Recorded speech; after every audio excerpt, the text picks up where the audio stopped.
Today we're taking a look at some of the strangest video game collector edition items. This list features some of the most bizarre, disastrous, and even priciest items sold with a copy of a game. As always, if you are new to the channel and do happen to enjoy this video, don't forget to drop a like, subscribe, and turn on them post notifications. And before we hop into anything, let's pick the winner for the Seabass custom keyboard. As I mentioned before, this is completely random, so we're just gonna scroll and stop on a random comment relating to the keyboard. And to prove this is random, the comments are completely unfiltered, and I'll also be covering my eyes. All right, 3, 2, 1, go. And stop. All right, congratulations to Mr. Ghosty999. I'm gonna get in contact with you real soon, and then we'll talk about getting the keyboard shipped out. Moving forward, let's get into these strange video game collector editions.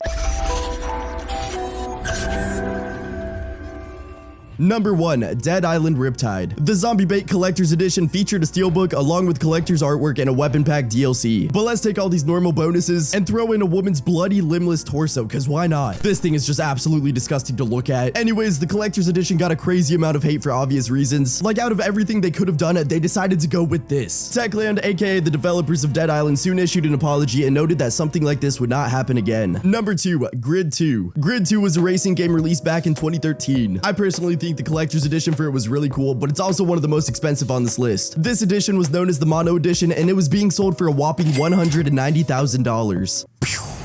And in this bundle, you get a PS3, a copy of the game, and your very own BAC model supercar. On top of that, you spend a day at the BAC factory to have the car customized to your size. Number 3, Call of Duty World at War. Now, in my opinion, Call of Duty has always made some pretty great, somewhat affordable collector's editions. For example, the MW2 Prestige Edition came with night vision goggles, the BO3 Juggernog Edition came with a Juggernog mini fridge, and the BO4 Mystery Box Edition gave you your very own mystery box. But when it came to World at War, the COD community was pretty disappointed. This collector's edition came with a steelbook, a weapon for multiplayer, and a canteen. It seems pretty solid. However, tons of people were disappointed that the canteen doesn't actually open. On the package, it even says this collectible is not intended for drinking. Of course, there was a few people who actually managed to get the top off, but even they claimed that the inside smelled awful, was coated in some type of glue, and was nearly impossible to fully clean out. This collector's edition was only $80, so I don't really see it as too big of a loss, but still, there were tons of people disappointed with it. Number 4, Sorcery Saga Curse of the Curry God. This was a PS Vita exclusive released in 2013. As much as I would love to try and explain the plot of this game, I really don't think I can. Point is, the collector's edition is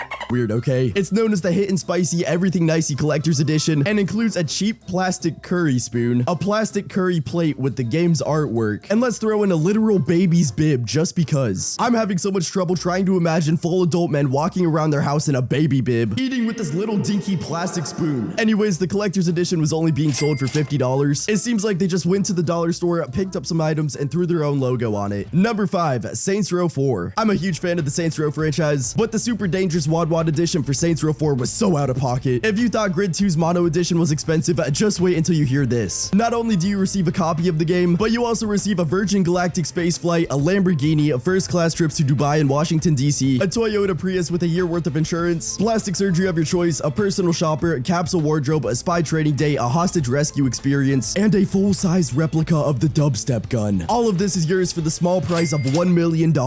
Now, I dug a little deeper on this edition, and from what I found, it was an actual listing with only one unit available, but there were also people claiming it was just a joke, which honestly seems like something Volition would do, so I don't really know. But I do know a replica of the dubstep gun would be sick to have. Number 6, Panty Party. This was literally a shooter game where you play as a pair of underwear. The game itself is definitely strange, but the collector's edition gets just a bit weirder. In it, you get a pair of pink panties, a numbered collector's certificate, a karaoke soundtrack, and what even is this, like a sticker book? Anyways, Panty Party was only made for the Switch. Not too much more I gotta say about it, but if walking around your house in a pair of pink underwear is your thing, you do you, I guess. Number 7, Resident Evil 6. Based on the looks, the premium edition definitely doesn't seem bad. I mean, you get Leon's jacket, which is pretty cool, along with 4 tablet cases. As to why they chose tablet cases, I genuinely have no idea. It seems pretty stupid to throw in 4 as well. Like, if I only have 1 tablet, what am I doing with 4 cases? Anyways, the community got a little heated due to poor quality of the jacket. I mean, I would too if I just spent $1,300 for this collector's edition. And apparently you could find the same jacket on eBay for a fraction of the price. Number 8, Dying Light. Probably one of my favorite zombie survival games of all time. The My Apocalypse edition is yet again another example of an insanely expensive collector's edition. This $400,000 bundle comes with a real-life zombie-proof shelter, parkour lessons, night vision goggles, adult diapers, 2 pairs of headphones, a trip to party with the devs, your face in the game, a human-sized size volatile statue, and not one, not two, but 4 signed steelbook copies of the game made for the Xbox One. Once again, I wasn't able to find anyone who actually bought this edition, but that is an outrageous price for what you're getting. Number 9, Death Stranding. Never heard of it until now, but Norman Reedus is in it, so it must be valid. The collector's edition is definitely more bizarre to say the least. Of course, you get the normal in-game items, the steelbook, and a mini figurine. But what is this? A baby pod statue? Who is displaying this in their house? Like, it makes me feel uncomfortable just looking at pictures of it. Again, out of everything featured in this game, this is what you choose to replicate? I feel like if I owned one of these, I would be on some FBI watch list. And taking the number 10 spot, we have Rage 2. This collector's edition includes tons of in-game items, posters, a steelbook, and a Ruckus the Crusher talking head. Ruckus, Ruckus, singing songs.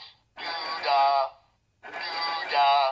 Do I even have to say anything? It already looks disturbing enough, but the fact that it moves and talks is straight nightmare fuel. Anyways, this concludes some of the strangest video game collector editions out there. And before I close this off, I just want to thank you guys for all the support on the bedroom and setup tour. It's currently at 625 likes at the time of this recording, so let's shoot for 626 whole likes on this video. And once again, if you did enjoy it, be sure to drop a like, subscribe, and turn on the post notifications. And yeah, that's pretty much it for right now. I'll talk to y'all in the next one. Peace out, boys.